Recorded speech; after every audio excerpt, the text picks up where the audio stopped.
Lokpe. Commuter chaos at Berger as Lagos police barricade roads ahead of LG elections. Lagos residents woke up to an unexpected lockdown on Saturday morning as security operatives, including the Nigerian Police Force, Federal Road Safety Corps, and military personnel, barricaded major entry points into the city, particularly at the Berger interchange.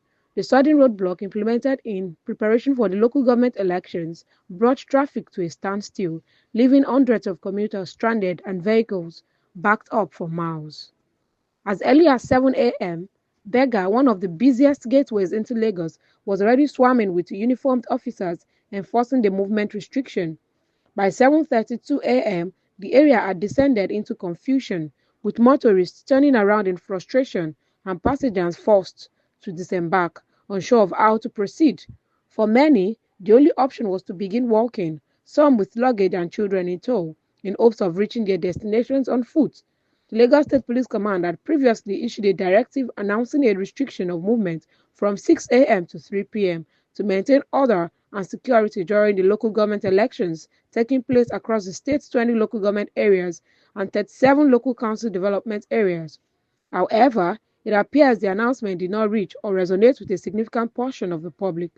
Only a few categories of vehicles were granted passage through the barricades. This included ambulances, fire service trucks, security personnel on official duty, accredited election officials, election observers, and journalists. All other forms of movement were brought to an abrupt halt.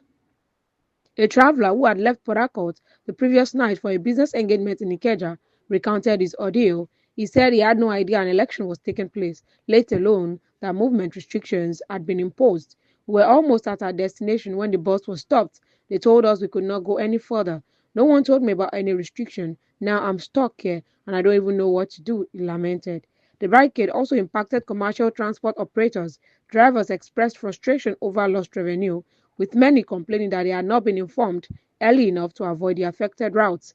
A commercial bus driver heading towards Ojota said, "This is not fair. They just blocked everywhere without warning us. We are just trying to earn a living." Pedestrians and market traders were not spared either. Some were seen pleading with officers to let them through, citing emergencies or long-distance travel plans. A few were allowed after heated conversations, while others turned back, visibly upset.